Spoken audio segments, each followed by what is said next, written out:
আসসালামু আলাইকুম রহমতুল্লাহি ওবারাকাতুহু। আপনাদের সবাইকে স্বাগতম আমার চ্যানেল সিফাত এগ্রো ফার্ম ইউটিউব চ্যানেলে। আজকের ভিডিওটি অনেক স্পেশাল হতে যাচ্ছে, কারণ আমি আজকের ভিডিওতে আপনাদের দেখাবো আমার ফার্মি মুরগির খামার। আমি আমার ফার্মি মুরগির খামারটি খুব ছোট্ট পরিসরে করেছি এবং এখানে খুব কম সংখ্যক মুরগি রয়েছে। তো এই কম সংখ্যক মুরগিগুলোকে আমি কিভাবে লালন পালন করছি সেই সম্পর্কে আপনাদের আনুষঙ্গিক বলবো। আমার এখানে 32 পিস ফার্মি মুরগি রয়েছে। এখানে শুধু 3 পিস মোরগ রয়েছে এবং বাকি সবগুলো হচ্ছে মুরগি। আর লেয়ার লেয়ার 2টা বাচ্চা রয়েছে এবং একটা দেশি বাচ্চা রয়েছে। আমার এখানে যেসব মুরগি রয়েছে এই মুরগিগুলোকে আমি খাদ্য হিসাবে দিচ্ছি লেয়ার লেয়ার 1 খাদ্য। এই খাদ্য দিচ্ছি হচ্ছে কাঠ দিয়ে একটা খাদ্য ট্রে বানিয়ে সেই ট্রের মধ্যে আমি খাদ্য দিয়েছি এবং খাদ্যগুলো খুব ভালো খায়।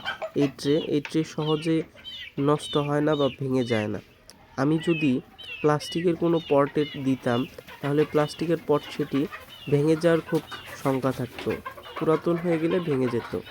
আমি অনেক দিন থেকে এখানে এই কাঠের ট্রের মধ্যে আমি খাদ্য দিচ্ছি, তাতে কোনো সমস্যা হয় না, মুরগি খুব সুন্দরভাবে খায় এবং এটি ভাঙারও কোনো সম্ভাবনা নেই। আর আমি এখানে ঝুড়ি দিয়ে দিয়েছি, যেটাকে ট্রে বলে বা ক্যারেট বলে। এই ক্যারেটগুলো ভিতরে দিয়ে দিয়েছি ছালা, পাটের ছালা। এর মধ্যে মুরগিগুলো বসে ডিম পাড়ে। দেখতেই পাচ্ছেন এক জায়গায় 6টা ডিম পেড়েছে আর 2 জায়গায় কোনো ডিম পাড়েনি। আমার এখানে 27 পিস মুরগির মধ্যে 7 পিস মুরগি ডিম দেয়, কারণ আমার সেই 7 পিস মুরগি সব থেকে বড় এবং এক্সট্রাভাবে সেগুলোকে ডিম থেকে বাচ্চা ফুটিয়ে বড় করা, যার জন্য সেই মুরগিগুলো আগে আগে ডিম দিচ্ছে। আর আরেকটি কথা হচ্ছে, আমার এখানে একটি কাদাকনাথ মুরগি রয়েছে, সেটা বলতে আমি ভুলে গিয়েছিলাম। কাদাকনাথ মুরগিটির জন্য একটি মোরগ প্রয়োজন। আপনাদের যদি কারো কাদাকনাথ মোরগ থেকে থাকে তাহলে আমাকে কমেন্টে জানাতে পারেন।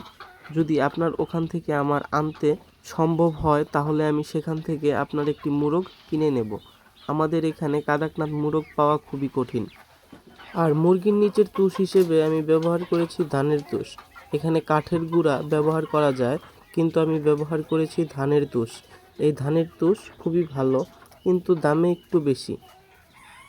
আরেকটা বিষয়, সেটা হচ্ছে আমি ট্রেগুলোকে যে ট্রেগুলো আমি ডিম পাড়ার জন্য দিয়েছি সেগুলোকে আমি উপরে বেঁধে দিয়েছি। কারণ হচ্ছে আমি যদি ট্রেগুলোকে নিচে রাখি তাহলে ট্রের ভিতরে অনেক পরিমাণের তুষ যে ট্রেগুলো নষ্ট হয়ে থাকে এবং যে মুরগি ডিম পাড়ে না সেই মুরগিগুলো ট্রের মধ্যে যে ডিম পাড়া মুরগিকে ডিস্টার্ব করে, যার জন্য আমি ট্রেগুলোকে উপরে বেঁধে দিয়েছি।